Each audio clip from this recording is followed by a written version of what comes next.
Something we always like to talk about in thinking about drift is how droplet size impacts potential drift or offside movement. And this is a graphic we use quite a bit, but I think it really drives home the point and is a really important thing. So when Greg is doing his analysis of spray patterns, what's coming out of a nozzle, he's measuring things in microns. And that's how spray droplet size is measured. And you remember these are spheres of pesticide solution or water or whatever. And they're measured in the diameter in microns.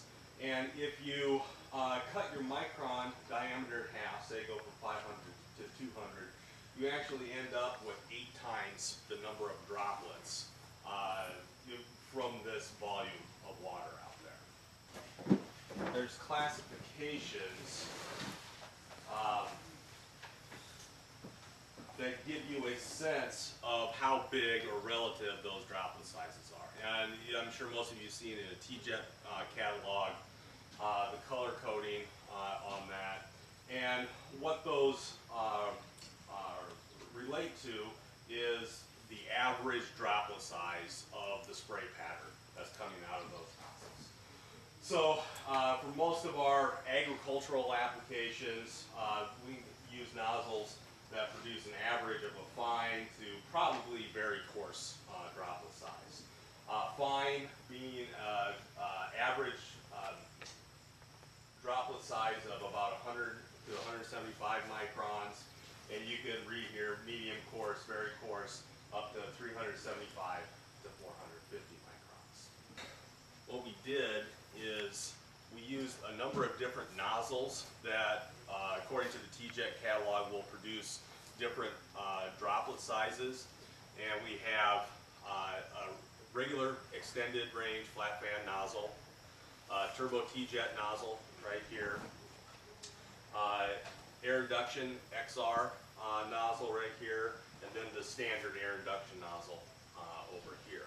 They all provide from small to larger droplet sizes. And just to visualize that, this is just water, so if you get a little drift here, you're okay. I'll let Greg talk about the patterns here. If you guys look at the AI nozzle, you're going to see nice big droplets, right? As we work our way across here, you see what we start getting those droplets that are circulating. Can you all see that? Look at the standard flat fan, those little droplets that looks like a cloud. Those are the driftable fines. Those are the things that we're trying to pull out of that spray solution, so that we don't have that movement. And today's actually a perfect day for this because we got a little bit of a breeze, so you can see those droplets that are circulating. And as that happens, these small droplets are going to take a really long time to actually reach the target. We'll get evaporation, so we'll lose a part of our product through evaporation, and then we're going to get drift, and that product's going to move off the intended target. This is just some theoretical data on potential offside movement based on particle size. This is from North Dakota State.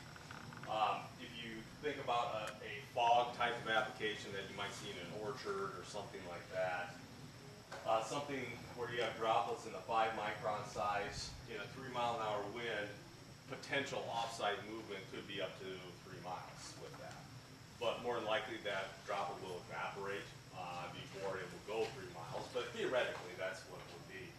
When we get into more of our agricultural applications here, you talk about a fine droplet size in a 3-mile-an-hour wind, potential offside movement of 44 feet, medium 28, coarse about 8.5. So let's look at the water first. So we're going to go down to those bottom 3 lines on the table. So we got water at 20, 40, and 60 psi. So we said when we go up in pressure, what happens to droplet size? It gets bigger.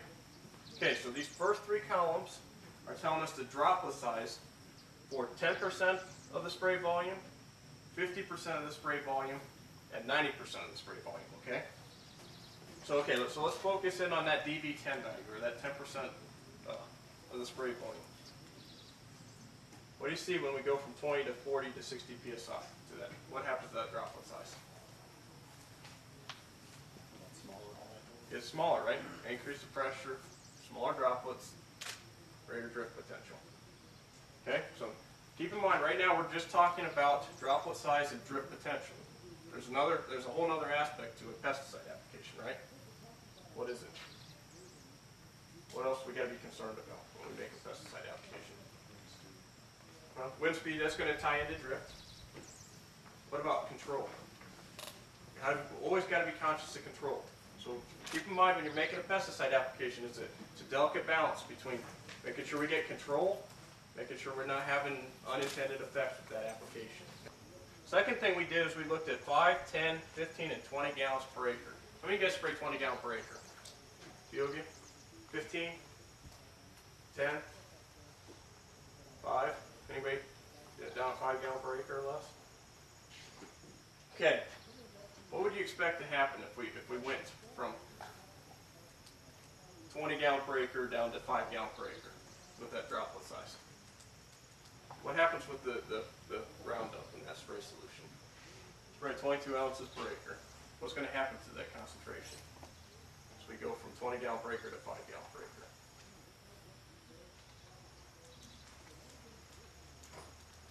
A lot more concentrated. It's going to be a lot more concentrated. Very good, Mitch.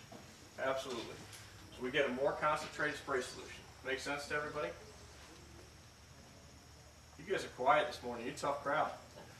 Okay, so we're going to get a more concentrated spray solution. And guess what happened with droplet size when we got more concentrated? We went from 87 to 65, or 87, 65, and 57 at 20, 40, and 60 psi at 20 gallons per acre to 83, 63, and 54. Now, just a little bit smaller droplets, right? That's because that concentration went up. Okay, the second thing we said was important with pesticide application is efficacy, right? So if we want good efficacy, and we know what droplet size we want to make sure we've got a spraying system that's producing a uniform droplet, right? Or as uniform as possible. So the second column that's most important in my opinion on this table, and the only other one I'm going to talk about today, is the relative span. Now, I'll tell you how it's calculated, but that's not really too important. How we calculate, or what's really important is that you understand the relative span is an index for how uniform that droplet is. How we calculate it is we take that DV90 value, we're going to subtract that DV10 value, and we're going to divide it by that DV50. Okay? What that's going to do is tell us how tight our spray pattern is as far as droplet size. Okay? So the smaller the relative span, the more uniform our spray pattern is. Okay, so what do you notice with the relative span with this XR nozzle? Go from about 1.4 to, well, 1.75 I think is on here. Not too much difference, right? Depending on GPA or pressure. Take that and compare it to an AI nozzle. What's going to happen when we use an AI nozzle? You saw here. We go from a flat fan nozzle to an AI nozzle. Bigger droplets. Okay, let's check that. Looking at water, we've got 244 micron droplet for our DV10 value at 40 psi, at 94 for the XR, right? We're about 2.5 times larger droplets just by changing the nozzle. What happened to drip potential when we went from that flat fan to the AI? Went down, right? Now, let's compare the relative span. What do you see? Numbers are smaller, right, Scott? What do we know if the number's smaller on that relative span? It's more uniform. So if we were wanting to spray Roundup, which nozzle is going to work better for us? The AI. The AI, good. Larger droplet, less drip potential, more uniform droplet. We're going to get a much better pattern. Stink bugs are the main thing, and we've been doing some work on that. When originally we thought there was just the green and the browns in Nebraska that were of economic damage, but we've done some surveying work and in both south central up to northeast Nebraska, and we found basically 4 species that are of economic importance to Nebraska soybean growers and corn growers too, because most of you are both. And those are, one we knew we had, the brown, and there's a related one called the one spotted, which looks the exact same pretty much, except it has a dot on its abdomen underneath. These insects overwinter here, so we have them all year long. They start coming out. We first see the first real peak of them, maybe a little in alfalfa, but they love wheat. They basically, all of these love anything when the seeds are developing, so they go towards flowering plants because they know there's going to be fruiting bodies. They often start on edges of fields. They get into beans. They start to get into beans when they're flowering. They really don't have much interest before that, but they're not going into real heavy, but they kind of start on the edges of fields. So that's a good place to look if you don't have a lot of time, you know. When the beans are starting to get into R1, R2, take a look on edges of the field, because that's where they'll gather first, and often near small grains or other flowering plants or weeds. Well, what they do then is then they gradually move through the beans, and they really spike in R5 and R6. That's where you really see them, and probably if you do treat them, that's when you'd have to do it for all these species. We're kind of treating them all the same as far as management, so you count them all the same, whether they're the adults or these kind of multicolored nymphs. These are the nymphs, the immatures. And then we found another species we knew was here, but we didn't think it was that important, but the red-shouldered. It's not the red stripe, which is even more of a problem to the south, but the red-shouldered, about equal to these. It's more prevalent in the south. We think it overwinters here. We got study looking at that. So it starts out fairly early too. This one is the one that really starts early. But they'll all get in your fields, and you'll notice them.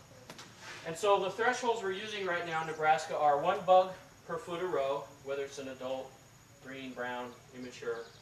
And that's kind of hard to measure sometimes for folks. So the other one is 3.6 per 15 sweeps. And this is something we came up with just recently, so, you know, write it down. It'll be in the Crop Watch newsletter, you know, if you go to cropwatch.unl.edu. There's a new stink bug you've been hearing about, introduced pest in the south and in the east, the marmorated stink bug. One of the reasons you've been hearing about it is they thrive in the south, they're moving west. It will get here. We found 2 of them in Nebraska, but it was in the winter and early spring. So they probably got here, one we know got here on a shipping crate, wrapped up in shrink wrap. So I don't think they're here right yet. When they do come, they'll probably be, you know, bug for bug about the same as the others.